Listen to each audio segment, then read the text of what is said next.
Alright. I think it's finally time to discuss why it was I left YouTube so many months ago. I just said, fuck it, I can't do this anymore. The big reason why, and I couldn't really articulate it at the time, I needed to do a lot of forgetting about everything and then thinking about it with fresh new eyes. So I took the first couple of months just not paying attention to anything. I just got out of it all and just lived my own life, did my own thing, went to work, played games, watched TV, movies. I was out. And then I started to think about it more and more. And for some reason I decided I wanted to read the Sword of Truth series again.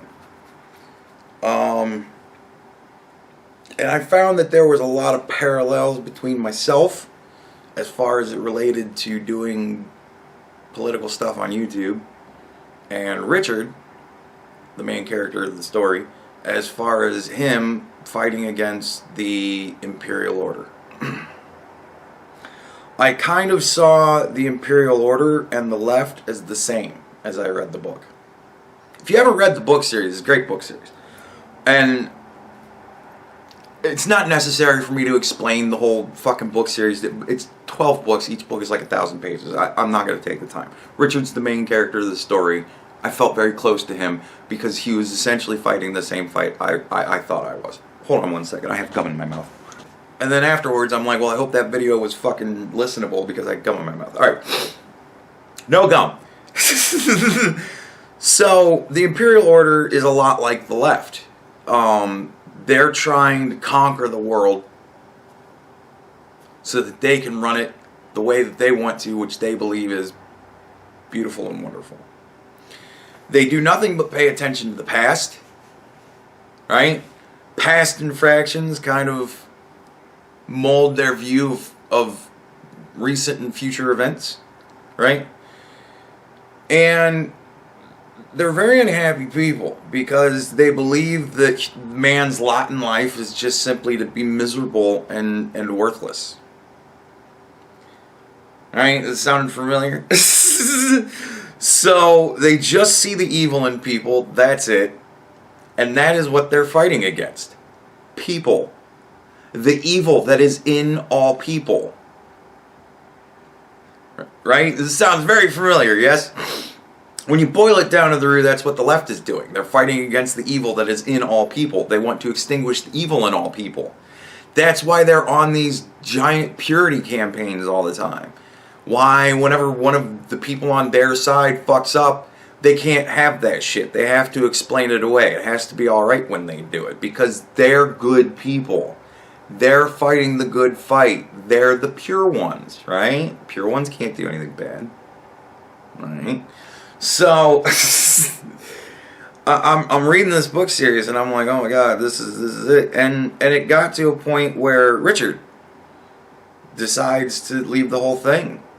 He's like, look, you know, he's going from town to town, city to city, kingdom to kingdom, and trying to convince these people to join with him against these motherfuckers.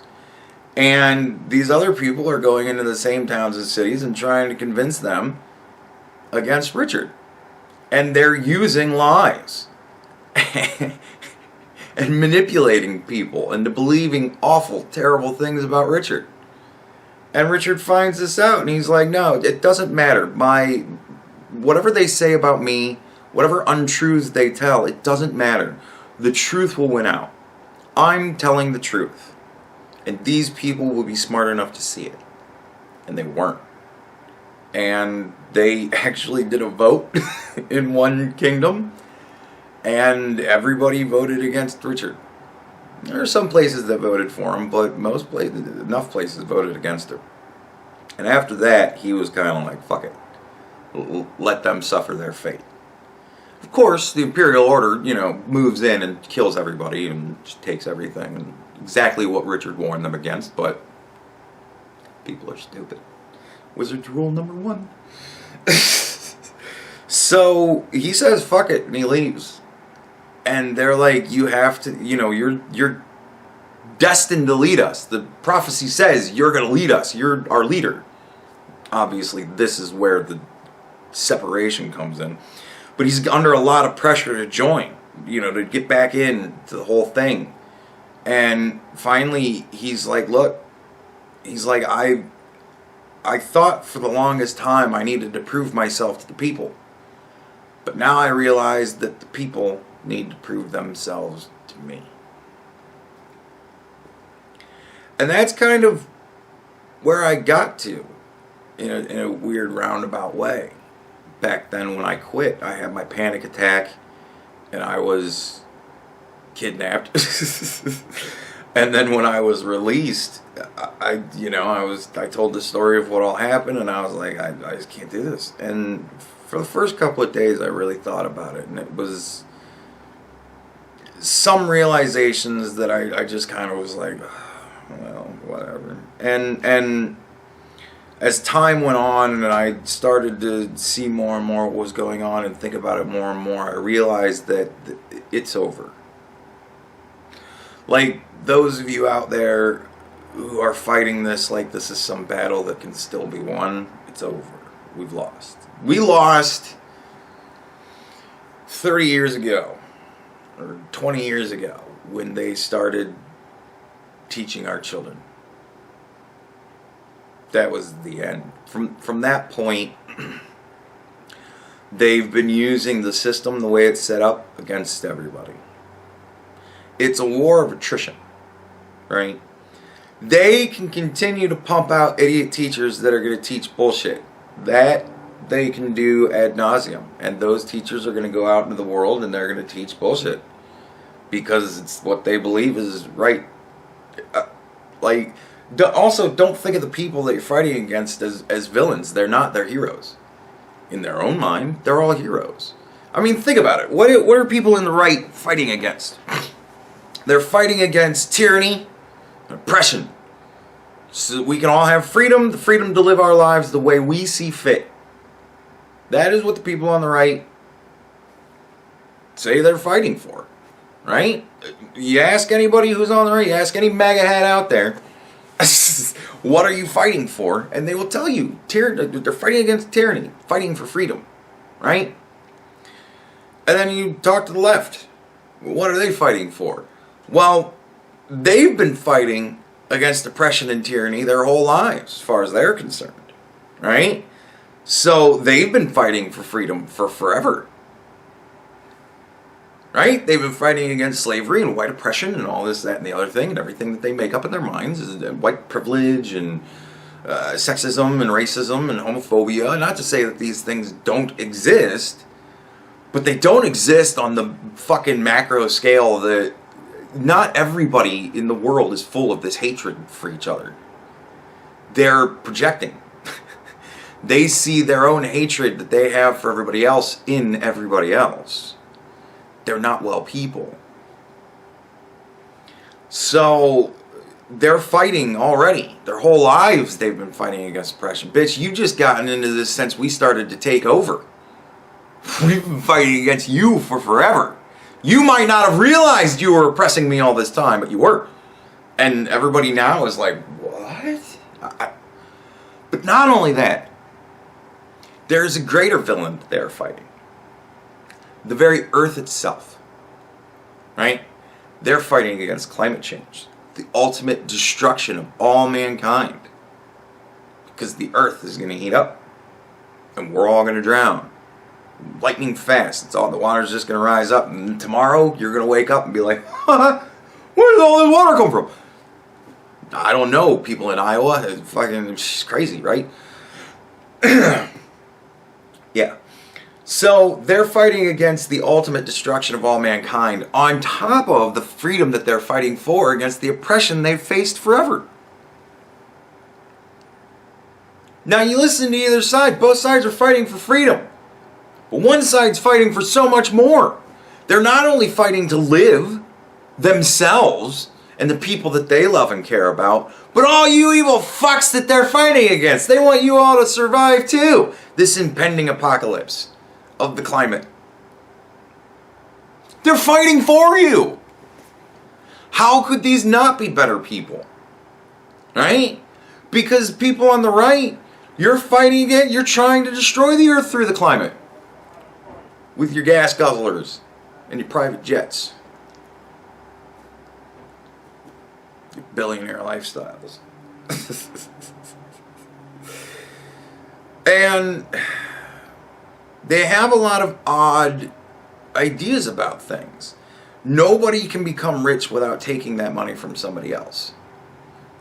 It's one of their big ethos. Nobody can become rich without taking that money from somebody else. And they've convinced a whole lot of rich people of that. So now they believe. It's one thing when somebody says that and a rich person goes, look, let me explain to you how I fucking earned this shit, alright? And they sit them down and explain some shit to them. But it's another thing whenever somebody goes, look, let me explain to you how you took this from everybody. And they go, okay. And then they listen and go, man, that makes a lot of sense. I can't believe I screwed all those people. And it's like, so now they've got Bill Gates and everybody else. They're all into the money that comes from this shit too. Because there's a lot of money that comes from activism nowadays. So you've got two people that have noble goals, fighting for freedom and ultimately human survival. I mean, the people on the right, they're fighting for human survival too. They just don't think it's fucking dire or is ridiculous. Or that the solution is, well, fucking, I guess we just won't drive anymore. Or use electricity. Like, there's a lot of people on the right that are going, yeah, but we still kind of need fossil fuels. We can't just say, fuck it, and just be done with it now. Like, we need to have something to replace it. Like, that's all people on the right want about climate change. Okay, you want to stop using gas. That's fine, because gas prices are going through the roof. So how about we stop using gas? Sounds great. What are we going to use? Any ideas? And the people on the right or left go, no, we don't have any ideas. Fuck your ideas. We got solar panels and we got windmills. Let's stop using oil. And it's like, yeah, but we've already got solar panels and windmills places, and it doesn't fucking hold up. It doesn't generate the same amount of power. We need the same amount of power. Equality, right? That's what you guys want. We want equality and power. People on the right, we want equal power. You want to not use gas? We want something equal to that. Because the fucking world still needs to run, you shit fucks. Like, so everybody's fighting for the same thing. We all want to survive and we all want to be free.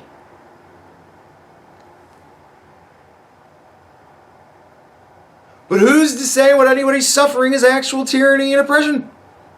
Who's to say whoever's idea isn't right about the climate?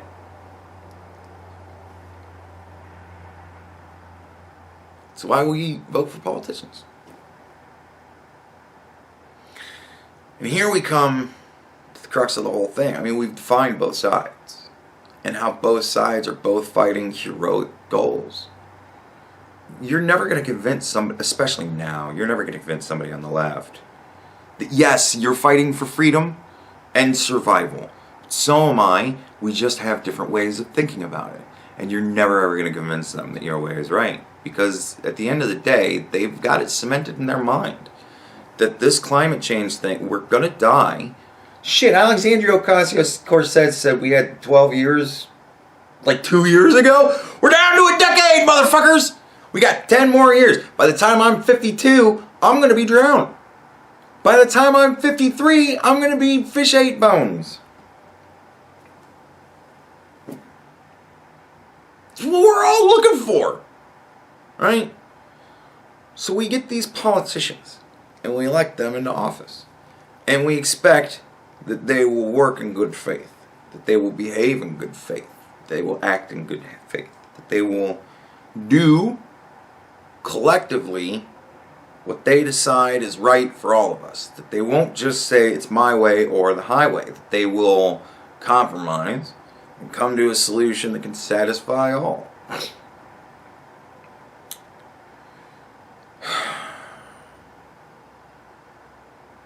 Here's the funny thing. have become very adept at doing shit because they just want it done.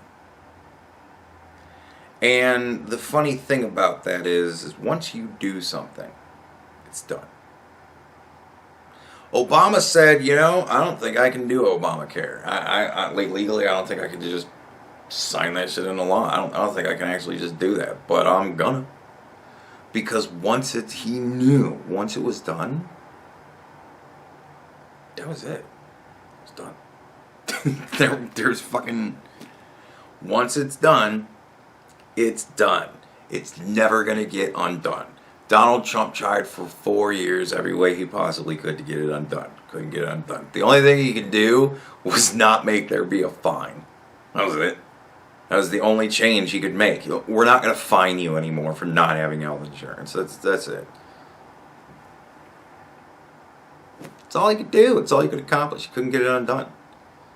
And the Democrats know that once an entitlement is given, there's no fucking way it's going away. So they come out with a massive, like $5 billion, trillion, quadrillion dollar spending thing that they want to do. It's full of entitlements. We want to entitle everybody to everything. Everything we could possibly think of that we can spit in one eye and squint the other and go, yeah, that looks like infrastructure. Like, anything that we can just randomly say is fucking infrastructure, we're going to say it's infrastructure. It's all entitlements, but we're just going to go, yeah, it's infrastructure. It's like roads and bridges and stuff. It's the same thing, right? Now, they start huge. I think it was like 5 trillion or some shit like that in the beginning. And then they said, fuck no! So it was like, alright, well, how about 3 trillion? And everybody, fuck no! We can't afford that! But it's paid for. Bullshit! And now it's down to like 1.8 or some shit like that. Doesn't fucking matter. If they get it down to $500 billion, then they go, fine, we'll fucking pass $500 billion, I guess. It's $500 billion done, never gonna be undone. Ever. How long do you think it's gonna take them to start at 3 trillion, whittle it down to $500 billion? You know, what, that's 6 years? If it even takes them that long? They're going to come up with a new bill every fucking month that's going to just add one more little entitlement in. It's a war of attrition, and we cannot win it. Because there's no way to undo damage. There's no way to, as YouTube's new show likes to put it, and I love this, unfuck it. There's no way to unfuck it. Once it's fucked, sit. Obamacare is here to stay. It ain't going fucking anywhere. Anybody who votes for a politician because they say, I'm going to get rid of Obamacare, they're lying to you. Maybe not lying intentionally. They might think they have a chance, but they don't. It's never going to happen. Reality is what reality is. The welfare state is here to stay. It ain't going anywhere.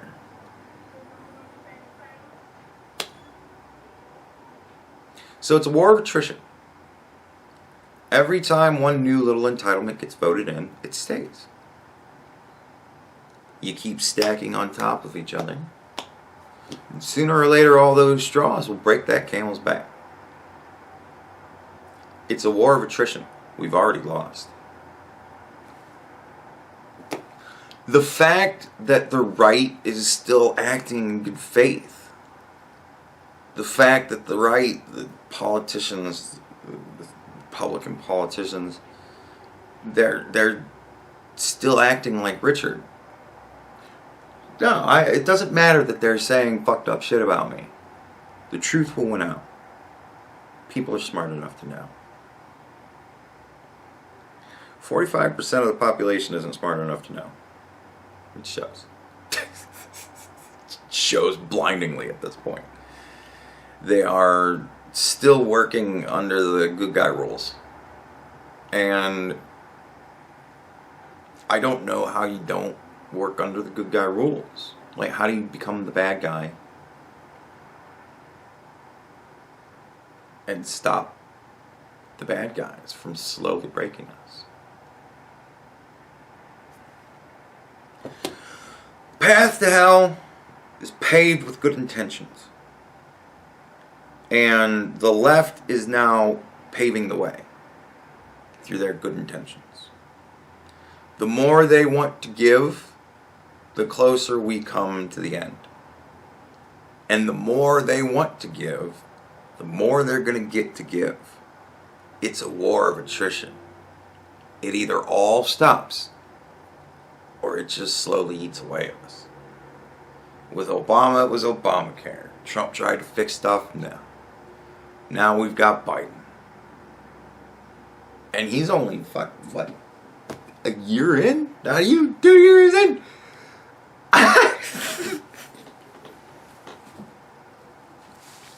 He's not even a year in office. But let's say they've got 20 things. 20 entitlements that they want to give away in this 3 trillion package or whatever. Let's say they got 20. Let's just put it in round numbers. 20 things they want to do. They're going to get 2 or 3 of them. They're just going to get 2 or 3 of them. Because they've proposed something preposterous. And they've made such fuss about it that at a certain point, there will be a point when people will go, we'll give you this to shut you the fuck up. They're Hitler. We need a little more space. We just need a few more entitlements. Don't worry, we'll stop there. Right? And then the next time they propose a big bill to want to do stuff, it's going to have, it'll just have 2 or 3 of them in it. And they'll go, well, look, you got upset about the other thing, but we would like to do this. And it will fail.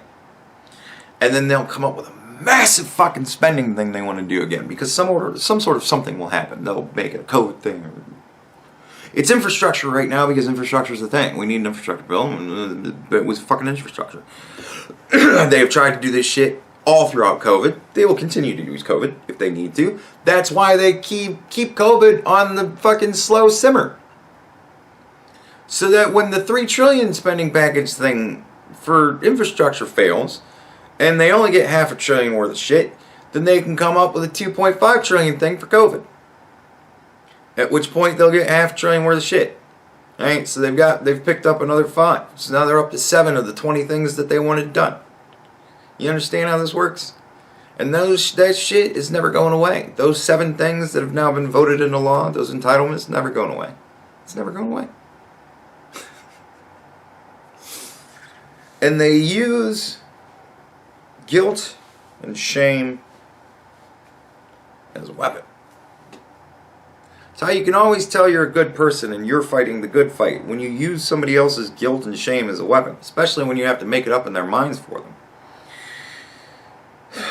They say, look, women need to be able to go to work, but women have children, and women have to take care of children.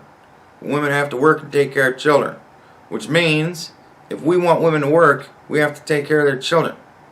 We have to give them all child support money so that they can take their kids to daycare while they go to work. Doesn't that make sense? Isn't that nice to do? So the nice women can work? And I'm sitting here going, well, why should I pay for that shit? I didn't decide to have a kid for them. They should have planned that.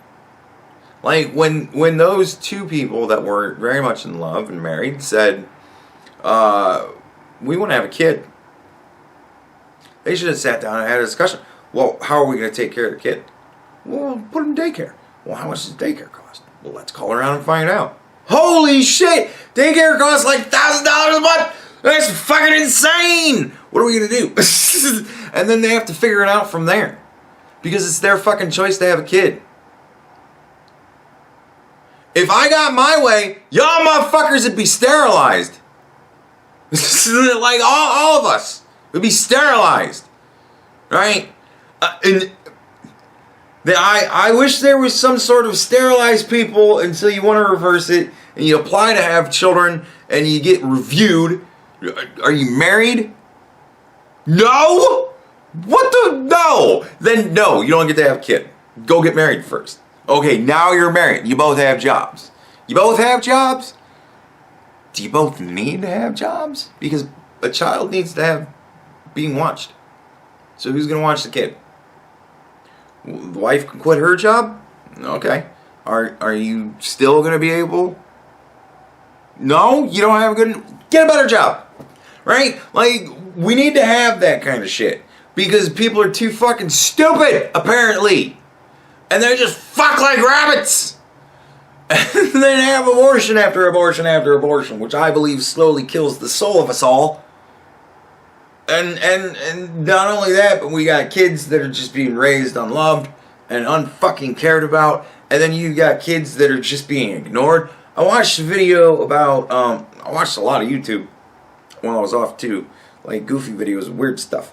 And I watched a video, I like true crime stuff, you know what I mean? And I watched a video about Andrew Blaze. I don't know if any of you are familiar with him. He was a YouTuber that pretty much documented his violent hatefulness on YouTube. He wasn't really all that shy, it seems, about talking about his thoughts. His thoughts were pretty fucking morbid and awful. And he planned to, shoot everybody at the place that he worked or home. He did a coin flip to figure out. And he went and shot a whole bunch of people where he worked. And I mean, like, it was all fucking there. And he made a video for his parents, which they used a lot of clips from in this video that I watched about him. And in the video, he's like, you guys are going to say to yourselves, where were the signs? Well, I'm about to tell you where every single one of them was. And he talked about, I asked for this, and that should have been a red flag. And I did this, and you guys just didn't pay attention to fucking anything I did. Nothing I said, nothing I did, none of it concerned you. You were always just, okay, well. And that fucking blew my mind. I'm like,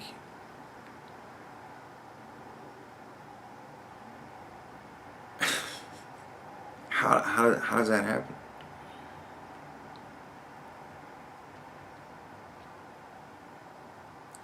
Modern technology.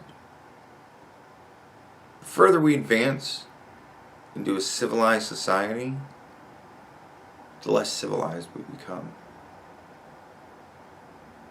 We don't care anymore about each other. Because now, when something horrible happens, it's supposed to be a tool.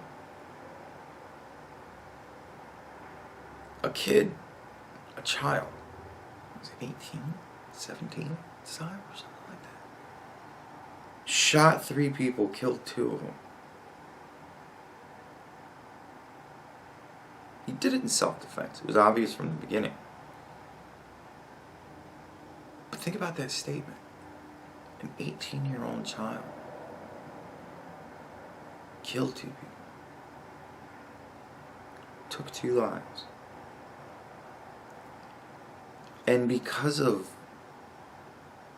the fact that so many people on both sides, all sides, decided to use that as a tool to fight this stupid war that we can't win anyways.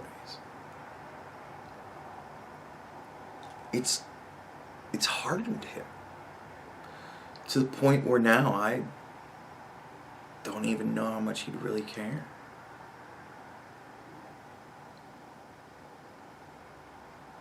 Guy drove a van through fucking Christmas parade. Killed like 5 people, 8 people, something like that. And what's the first thing everybody says? Oh, it happened in Wisconsin? Oh, well.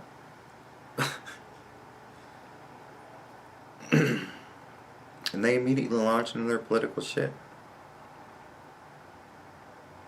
Lives were lost. People died. What are we doing?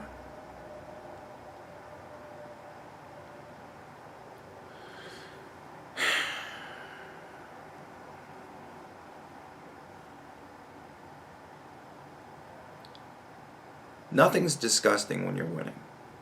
I got that quote from a video game.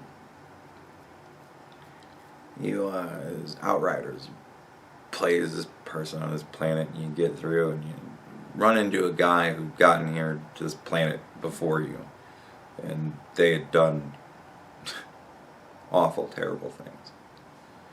And he's telling you in this scene about what they had done. And he kind of looks at you, your character, and your character kind of looks at him like, and he goes, look, nothing is disgusting when you're winning. But what happens when both sides are so deadlocked? Both sides think they're winning.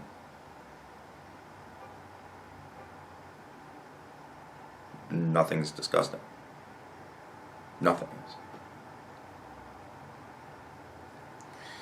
It's a war of attrition. And I discovered that it isn't a fight for freedom.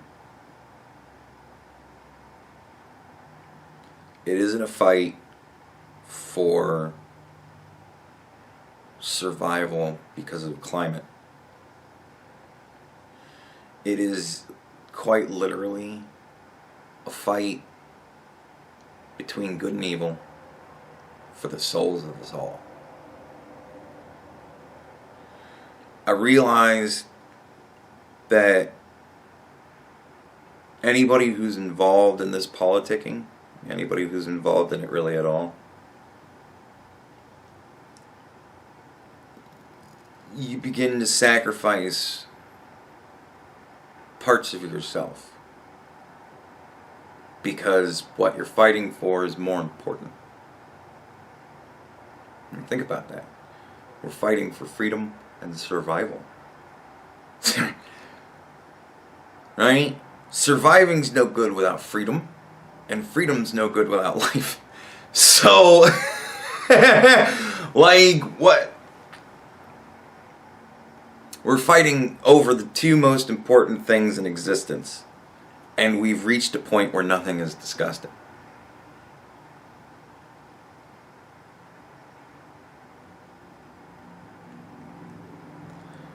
And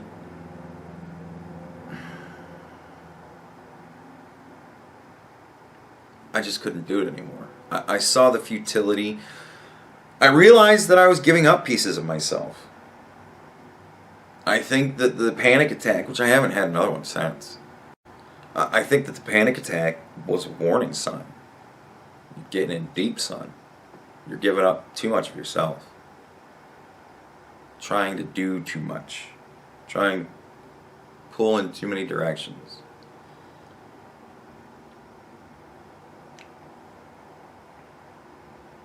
And I had to stop. I had to stop for myself.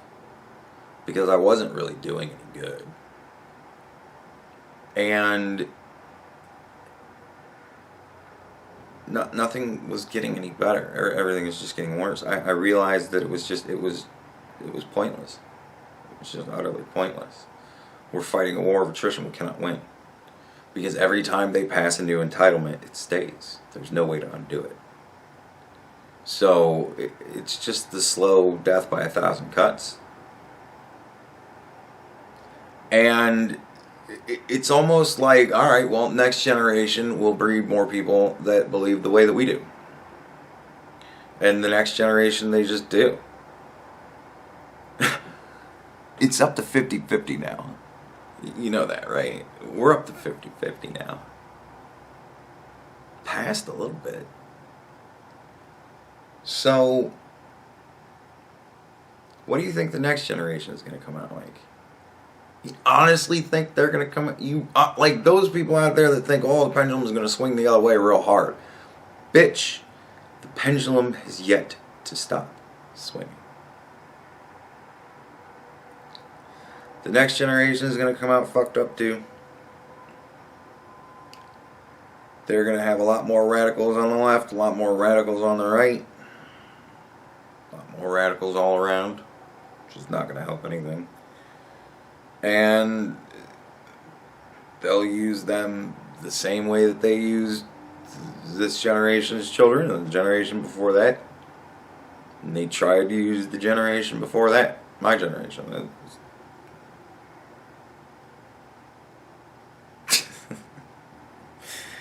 It's a war of attrition. You cannot win.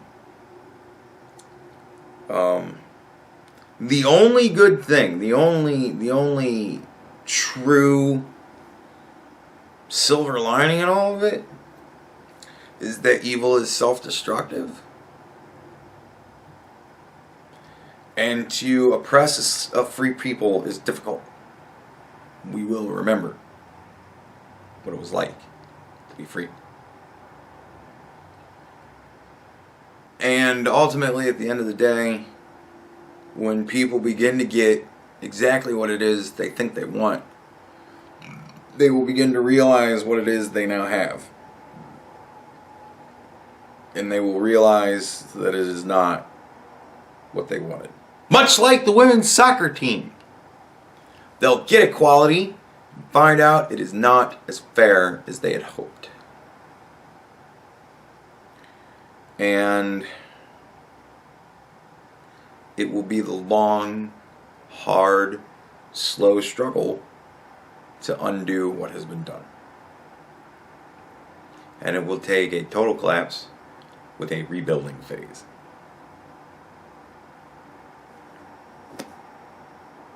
Thousand years of darkness. Back in the day, I said we were beginning to get into the 1,000 years of darkness. I began to realize when I was off and I was thinking about that and nothing else, that we are 20 years deep. Easily. So, it snuck up on all of us. And now we lose. Death by 1,000 cuts, however you want to put it. It's done. It's happening. Welcome to it. And ultimately, that was why I was kind of like, I can't do this anymore. There's so many people that just don't get it. I needed the people to prove themselves to me. And then I heard the chants of "Let's go, Brandon."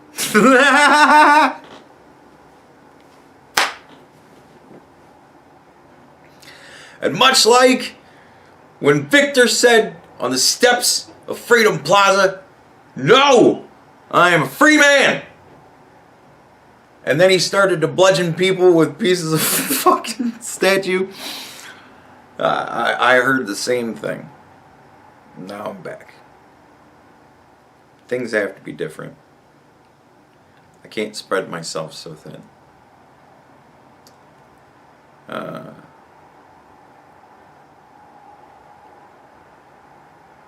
I can't. I also can't do unrealistic garbage.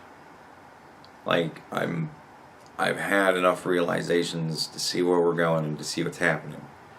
I am a time traveler, as I have always said. And I am from the future. And I have seen how this ends. And it ends fantastically.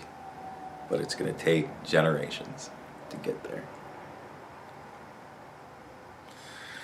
So, there are certain types of videos that I'm probably just not going to do as often. I'm not going to campaign for anybody ever again. I voted one time in my life. I had always said I was not an informed voter.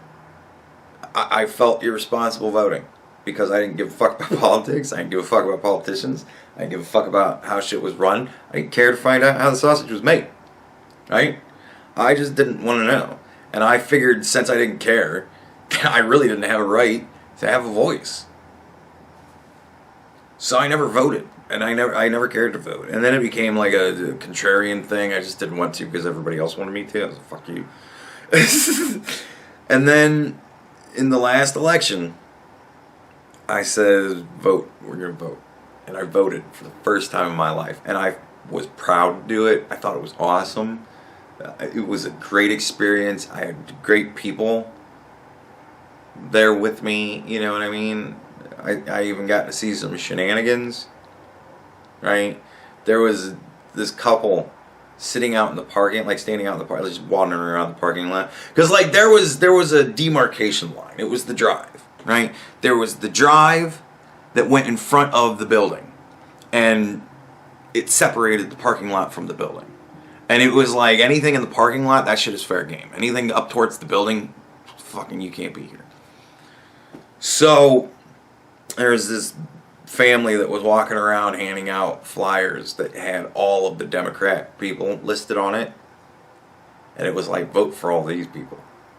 And I looked at it and went and walked away from her, and she realized that I actually was an educated voter, and I think she was kind of upset about that, but whatever, you know, you can't get every dummy to be a dummy. So yeah, there's even some weird shenanigans, because nobody gave me a thing with the Republicans on it that said vote for all the Republicans. You know, I just got the one side. I call that shenanigans.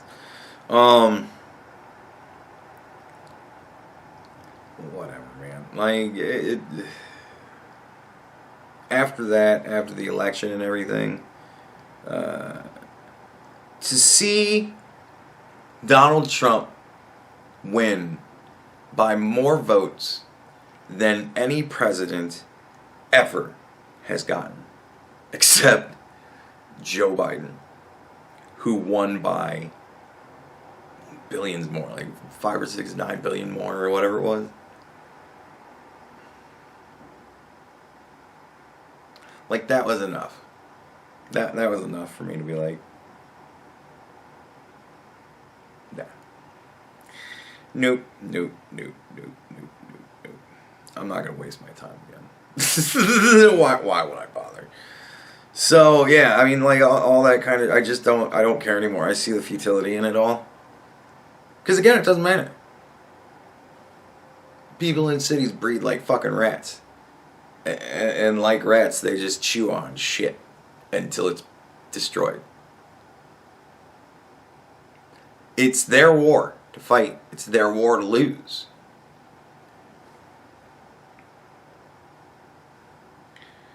Because there's nothing that anybody can do. We would actually have to get enough people in Congress and the Senate and presidency that think it's a good idea to take away entitlements from people.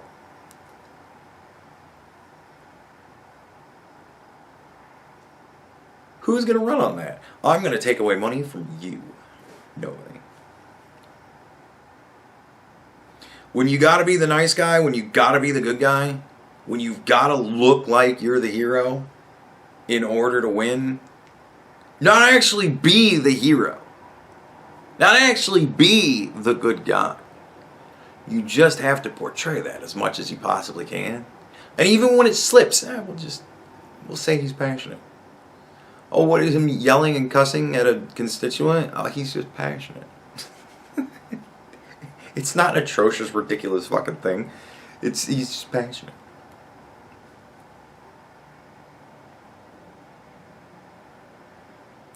That's how we lost. We let them educate our children, and we stopped paying attention to what they were teaching them. And COVID-19 all of a sudden brought a lot of parents around fucking knowing what their kids were learning, and all of a sudden it's a problem. Well, shithead, your generation was still a generation too late. Now that it's your kids, oh, we're so fucked. It's a defeatist attitude, and there's no way to win, nevertheless. I do still believe it is important to document these failures. I believe that history is not something that we should easily forget. And so I believe that I should continue to document these failures and give my opinions on them. Even though I highly doubt that there will be as much fulfillment from my videos, not as much enjoyment, because I'm not gonna use these stories as bludgeons for the other side. I'm gonna talk about how horrible it is that everybody else is doing that. More often than not, really.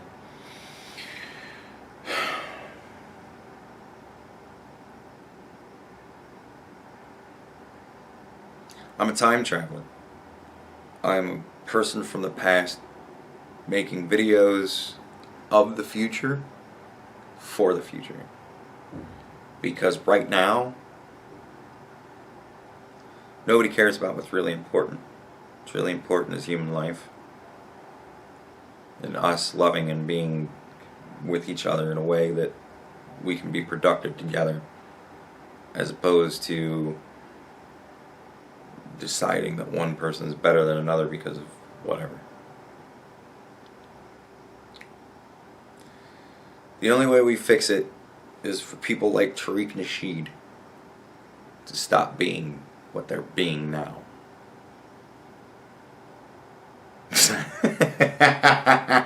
That shit will never fucking happen. So, good luck to you all. I really truly mean that. I know my audience well enough to know that there are really good people in it. And there are good people that are now suffering, and there are good people that it's coming. And the only thing I can do is pray for you all, and this. But I'm not of the belief that this is going to help anybody now anymore. This is my time capsule. I'm trying to teach future generations how we fucked up so bad so that they won't do it again. Because this isn't like this is the first time we've done this shit. Man, this has been played out. This is so played out. The whole communism fucking let's share everything because that'll be better thing. That has been played out for centuries. So, yeah, it ain't going anywhere until people figure out, oh, we did this before, didn't we?